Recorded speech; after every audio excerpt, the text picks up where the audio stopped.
ನಮಸ್ಕಾರ ಮಕ್ಕಳೇ. ಇಂದು ನಿಮಗಾಗಿ ಒಂದು ತುಂಬಾ ಮುದ್ದಾದ ಸುಂದರ ಕಥೆ ಇದೆ. ಲಿಲ್ಲಿ ಮೊಲ ಮತ್ತು ಸಮಯದ ಪಾಠ.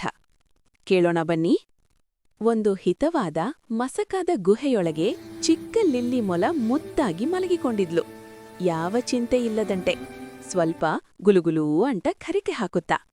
ಅಷ್ಟರಲ್ಲಿ ಬಂಗಾರದಂತ ಹಳದಿ ಬೆಳಕು ಹರಡುತ್ತಾ ಸುಂದರ ಸೂರ್ಯೋದಯ ಆಯಿತು. ತಾಯಿ ಮೊಲ ನಜೂಕಾಗಿ ಲಿಲ್ಲಿಯನ್ನು ಎಬ್ಬಿಸುತ್ತಾ ಹೇಳಿದ್ಲು, ಲಿಲ್ಲಿ, ಎದ್ದೇಳು ಮಗು, ಸೂರ್ಯನು ಕೆಲಸ ಶುರು ಮಾಡಿದ್ದಾನೆ. ಲಿಲ್ಲಿ ಕಣ್ಣನ್ನು ಅರ್ಧ ತೆರೆದುಕೊಂಡು, ಅಮ್ಮ, ಇನ್ನು 5 ನಿಮಿಷ ನಿದ್ರೆ ಮಾಡ್ತೀನಿ ಅಂತ ಮುದ್ದಾಗಿ ಬಿಟ್ಲು. ಅಯ್ಯೋ, ನನ್ನ ಎಡಗಾಲಿನ ಸಾಕ್ಸ್ ಎಲ್ಲಿದೆ ಅಂತ ಕೂಗಿದ್ಲು. ತಾಯಿ ಮೊಲ ನಕ್ಕು ಹೇಳಿದ್ಲು, ಲಿಲ್ಲಿ, ನೀನು ಮೊಲ, ಶಾಲೆಗೆ ಸಾಕ್ಸ್ ಹಾಕೋದಿಲ್ಲ ಅಲ್ವೇ? ಅಯ್ಯೋ ಹೌದು ಅಂತ ತಲೆ ತಗ್ಗಿಸಿಕೊಂಡ್ಲು.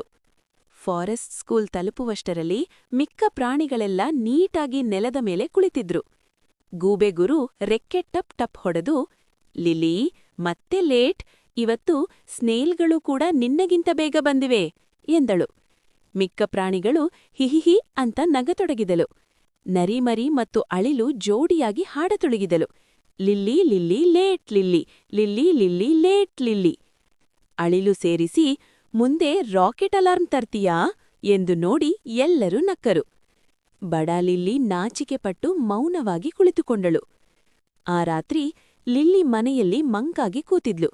ತಾಯಿ ಮೊಲ ಅವಳನ್ನು ತನ್ನ ಬಳಿಗೆ ಕೂರಿಸಿಕೊಂಡು ಮುದ್ದಾಗಿ ಕೇಳಿದ್ಲು, ಏನಾಯ್ತು ಮಗು, ಏಕೆ ಹೀಗೆ ದುಃಖ? ಲಿಲ್ಲಿ ನಿಟ್ಟುಸಿರು ಬಿಟ್ಟು, ಅಮ್ಮ, ಎಲ್ಲರೂ ನನ್ನನ್ನು ಟೀಸ್ ಮಾಡಿದ್ರು, ತುಂಬಾ ನಾಚಿಕೆಯಾಯಿತು ಎಂದಳು.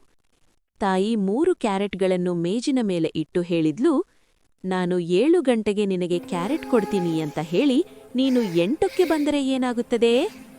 ಲಿಲ್ಲಿ ಕಣ್ಣನ್ನು ದೊಡ್ಡದಾಗಿ ಮಾಡಿ, ಅಯ್ಯೋ, ನರಿ ಬಂದು ತಿಂದು ಬಿಡುತ್ತದೆ. ಹೌದು ಕಣೆ, ಸಮಯವೂ ಇಂತಹ ಕ್ಯಾರೆಟ್ಗಳಂತೆ, ಹಿಡಿಯೋಕೆ ಆಗ್ಲಿಲ್ಲ ಅಂದ್ರಿ ಅದು ಯಾರಿಗೂ ಹೋಗಿಬಿಡುತ್ತದೆ.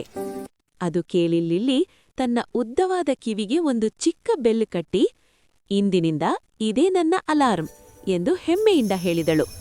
ಟಿಂಗ್ ಟಿಂಗ್ ಟಿಂಗ್. ಮುಂದಿನ ಬೆಳಗ್ಗೆ ಲಿಲ್ಲಿ ರಾಕೆಟ್ ಹಾಗೆ ಎದ್ದು, ಎದ್ದೆ ಎದ್ದೆ, ಇವತ್ತು ಸೂರ್ಯನಿಗಿಂತ ಬೇಗ ಎಂದುಕೊಂಡು ಓಡಿಬಿಟ್ಲು. ಫಾರೆಸ್ಟ್ ಸ್ಕೂಲ್ ಹೋದಾಗ ಗೂಬೆಗುರು ಬೆರಗುಗೊಂಡು, ಲಿಲ್ಲಿ, ಬೇಗ, ನಾನೇ ಕನಸು ನೋಡ್ತಿದ್ದೇನಾ ಎಂದುಕೊಂಡಳು. ಹೆಮ್ಮೆಯಿಂದ, ಇಲ್ಲ ಮಿಸ್, ಇವತ್ತು ಸ್ನೇಲ್ಗಡಿಗಿಂತಲೂ ಬೇಗ ಬಂದಿದ್ದೇನೆ ಎಂದಳು. ಎಲ್ಲ ಪ್ರಾಣಿಗಳು ಖುಷಿಯಾಗಿ ಚಪ್ಪಾಳೆ ಹೊಡೆದರು. ಆ ಸಂಜೆ ಲಿಲ್ಲಿ ತಾಯಿಯನ್ನು ಮುದ್ದಾಗಿ ಅಪ್ಪಿಕೊಂಡು, ಅಮ್ಮ, ಇವತ್ತು ನನಗೆ ಅರ್ಥ ಆಯ್ತು, ಸಮಯಕ್ಕೆ ಬಂದರೆ ದಿನವೇ ಸುಲಭ, ಮಜಾ ಎಂದಳು. ತಾಯಿ ಮೊಲ ನಗುತ್ತಾ, ಹೌದು ಕಣೆ, ಸಮಯದ ಗೌರವ ಮಾಡಿದ್ರೆ ಸಮಯ ನಿನಗೆ ಎಕ್ಸ್ಟ್ರಾ ಕ್ಯಾರೆಟ್ ಕೊಡ್ತದೆ ಎಂದಳು.